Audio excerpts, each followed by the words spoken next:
Hola, ¿cómo están? Mi nombre es Arturo Viteri, soy de tercero Eléctrica B y hoy día te vengo a explicar sobre el proyecto que realicé del campo magnético. Te voy a hablar sobre la definición del campo magnético, el origen, la diferencia entre campo eléctrico y campo magnético, lo que pasó en Hiroshima y Nagasaki, el antes, durante y después.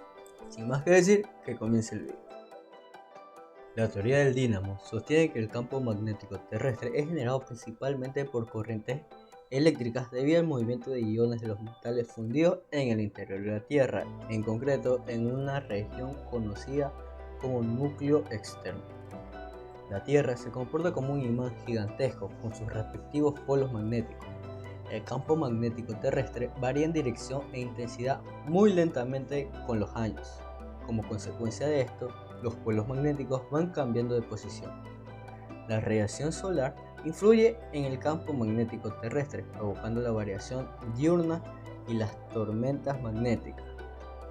El campo magnético, al igual que el campo eléctrico, tiene un carácter vectorial. Esto significa que al igual que el campo eléctrico, se describe ciertas líneas de campo.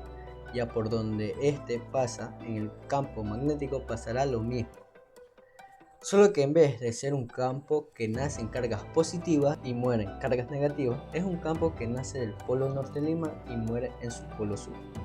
La existencia que este campo además explicaría por qué cuando cogemos dos imanes hay ciertas fuerzas que harán que se atraigan o se repelen. El fenómeno del magnetismo es conocido desde hace más de 2000 años. Se descubrió por primera vez en Magnesia, Asia Menor. Algunos cuerpos naturales, como la magnetita, presentan la propiedad de atraer pequeños trozos de hierro.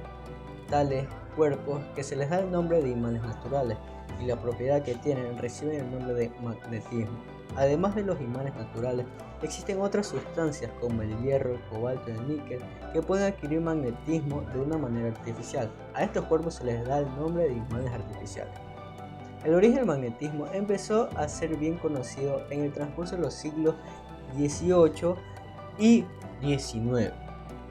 Así, en 1819, el científico danés Christian Ørsted descubrió que las corrientes eléctricas creaban campos magnéticos a su alrededor.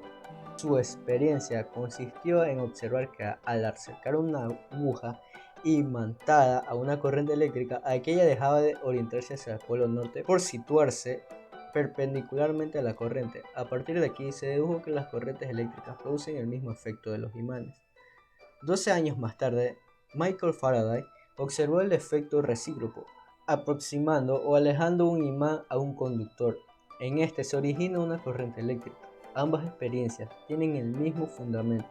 Las cargas eléctricas en movimiento producen fuerzas magnéticas. El magnetismo es, pues, una consecuencia de la electricidad y del movimiento. Posteriormente, Ampère, con sus teorías basadas en la experiencia de Ørsted y Faraday, asentó los fundamentos del electromagnetismo.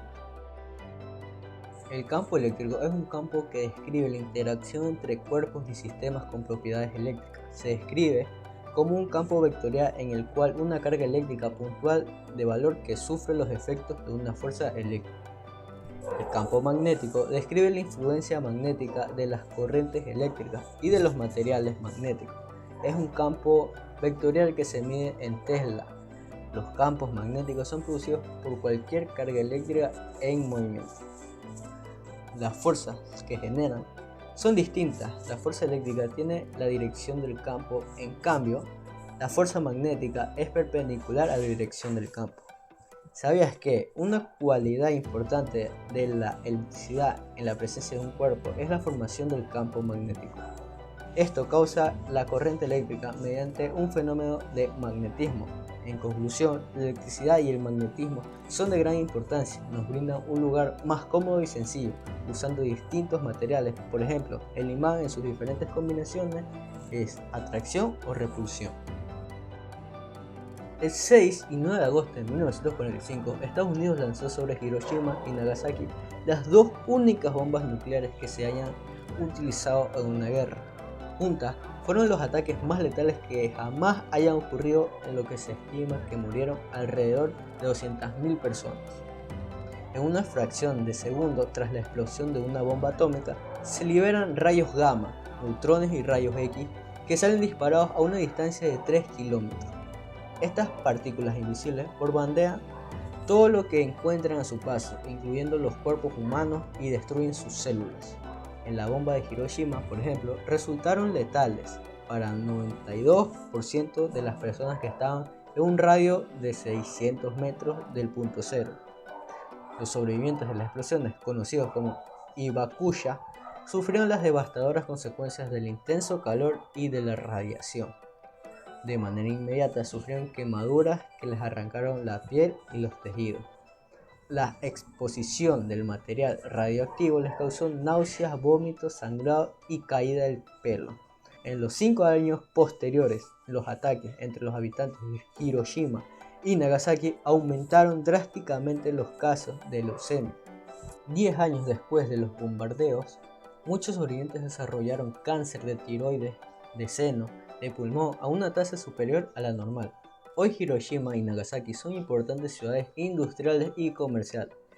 Ambas tienen plazas y museos donde se rinde homenaje a las víctimas. Los Hibakushas, que aún viven, rondan los 80 años. Algunos se convirtieron en activistas en contra de la proliferación de armas nucleares y compartieron sus historias como una manera de recordar los horrores de la guerra. Desde entonces, ningún otro país se atrevió a usar una bomba atómica en un conflicto armado. A continuación, te daré una pequeña demostración del trabajo que realicé para conseguir que haya un campo magnético. Una pila cargada, 2 imperdibles, un imán en forma de pastilla, 25 centímetros de alambre recubierto de cobre esmaltado y una cinta aislante.